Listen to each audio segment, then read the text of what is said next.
স্বাগত দীপ্ত সংবাদে আপনাদের সাথে আছি আমি তৌসিয়া ইসলাম। শুরুতেই জানাবো নিটোল টাটা সংবাদ শিরোনাম। সিলেট ও সুনামগঞ্জে বন্যা পরিস্থিতি কিছুটা স্থিতিশীল, উত্তরাঞ্চলে স্বল্পমেয়াদী বন্যার পূর্বাভাস। জাতীয় স্বার্থে আওয়ামী লীগ ভারতের সঙ্গে সম্পর্ক উন্নয়ন করেছে জানালেন ওবায়দুল কাদের। রাজধানীর যাত্রাবাড়িতে নিজ বাসা থেকে স্বামী স্ত্রীর মরদেহ উদ্ধার, হত্যার কারণ খুঁজছে পুলিশ।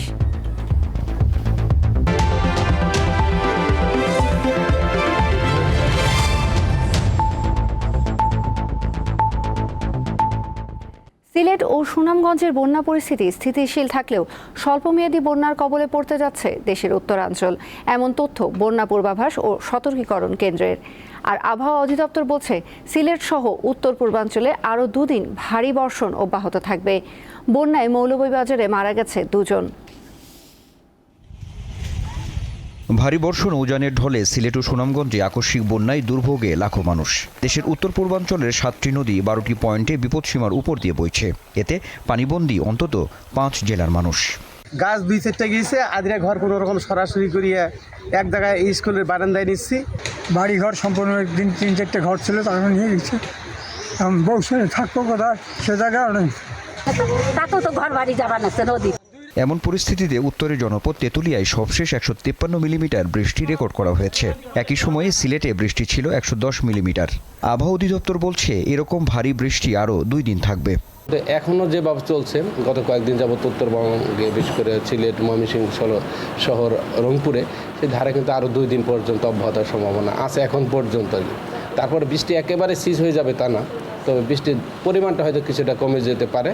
পানি উন্নয়ন বোর্ডের বন্যা পূর্বাভাস ও সতর্কীকরণ কেন্দ্র বলছে সিলেটে আরও একদিন বন্যা পরিস্থিতি স্থিতিশীল থাকবে, তবে দেশের উত্তরাঞ্চলে স্বল্পমেয়াদী বন্যা দেখা দিবে।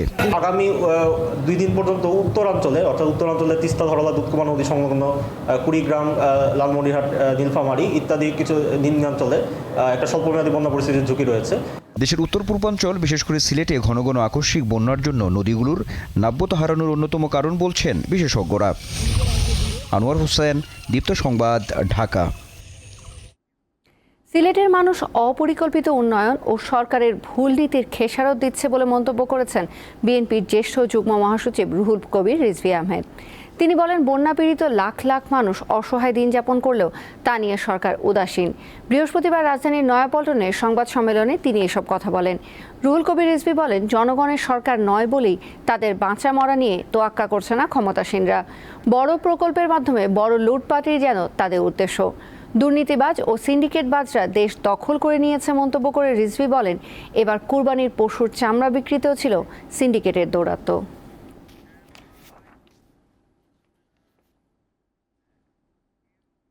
ভারতের সাথে সংশয় ও অবিশ্বাসের দেয়াল তুলেছিল বিএনপি।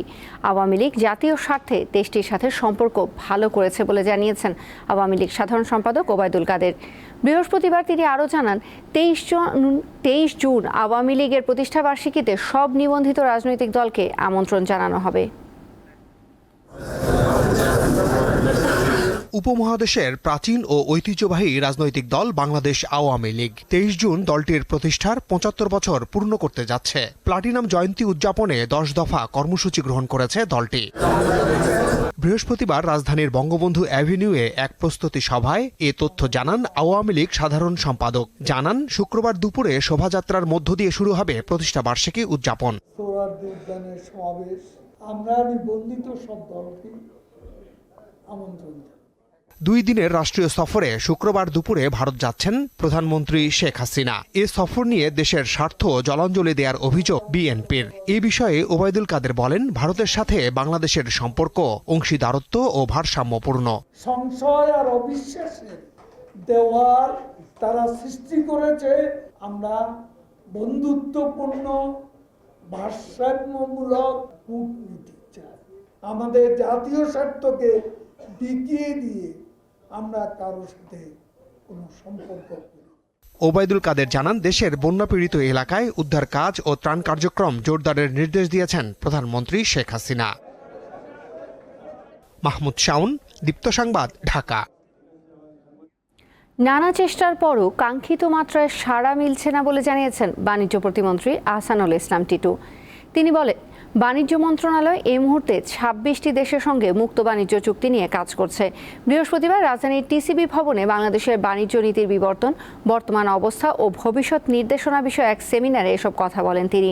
রপ্তানি বাড়াতে আমদানির বিকল্প নেই উল্লেখ করে প্রতিমন্ত্রী বলেন, বঙ্গোপসাগরকে যুক্ত করে বিশ্ব বাণিজ্য বাড়ানোর চেষ্টা চলছে।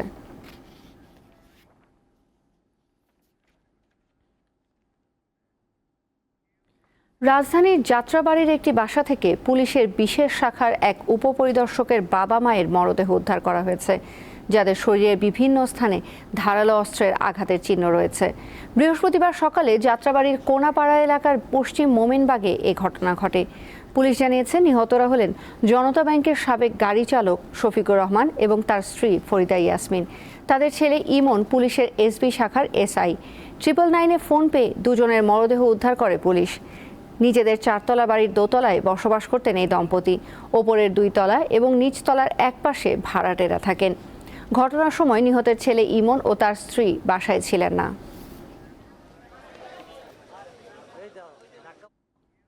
এবার কেওয়াই স্টিল চট্টগ্রাম সংবাদ।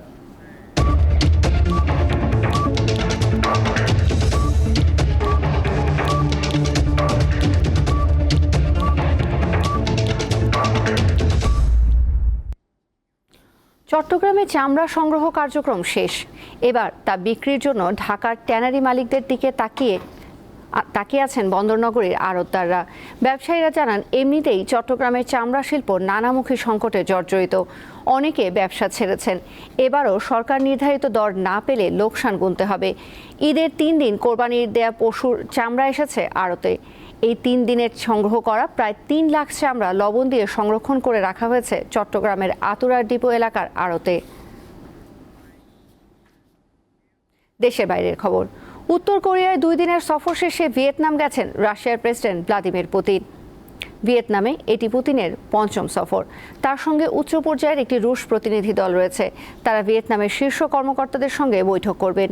এর আগে উত্তর কোরিয়া সফরে কিম জং উনের সঙ্গে একটি দ্বিপক্ষীয় প্রতিরক্ষা চুক্তি স্বাক্ষর করেন রুশ প্রেসিডেন্ট। বুধবার পুতিনের পিয়ংইয়ং সফরে এই চুক্তি স্বাক্ষরিত হয়। গত কয়েক বছরে এটি রাশিয়ার অন্যতম গুরুত্বপূর্ণ পদক্ষেপ। 2 দেশের মধ্যে সার্বিক অংশীদারিত্ব চুক্তিতে যে কোনো এক দেশ আগ্রাসনের শিকার হলে পারস্পরিক সহযোগিতার কথা বলা হয়েছে এতে।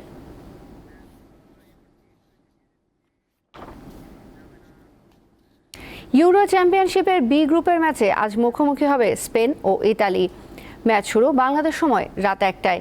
আরেক ম্যাচে সি গ্রুপে রাত 10টায় মুখোমুখি হবে ডেনমার্ক ও ইংল্যান্ড। নিজেদের প্রথম ম্যাচে জয় পেয়েছে স্পেন ও ইতালি 2 দলই। পরিসংখ্যানে পিছিয়ে আছে স্পেন। ইউরোতে 7 বারের দেখায় 2 জয় আর 3 হার নিয়ে লুই দে লা ফুয়েন্তের শিষ্যরা পিছিয়ে আছে। সি গ্রুপে মুখোমুখি 2 দল ইংল্যান্ড ও ডেনমার্কও নিজেদের প্রথম ম্যাচে জয় পেয়েছে। তবে পরিসংখ্যানে বেশ এগিয়ে ইংলিশরা। ইউরোতে 6 বারের দেখায় 3 জয় আর 1 হার আছে ইংলিশদের।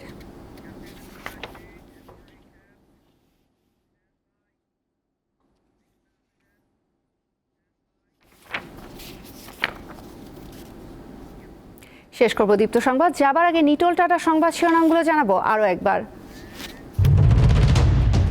সিলেট ও সুনামগঞ্জে বন্যা পরিস্থিতি কিছুটা স্থিতিশীল। উত্তরাঞ্চলে স্বল্পমেয়াদী বন্যার পূর্বাভাস। জাতীয় স্বার্থে আওয়ামী লীগ ভারতের সঙ্গে সম্পর্ক উন্নয়ন করেছে, জানালেন ওবায়দুল কাদের। রাজধানীর যাত্রাবাড়িতে নিজ বাসা থেকে স্বামী স্ত্রীর মরদেহ উদ্ধার। হত্যার কারণ খুঁজছে পুলিশ।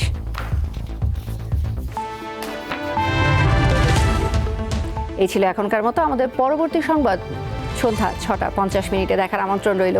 এছাড়াও অনলাইনে আরও নতুন নতুন তথ্য পেতে যুক্ত থাকুন দীপ্তর ডিজিটাল প্ল্যাটফর্মগুলোতে।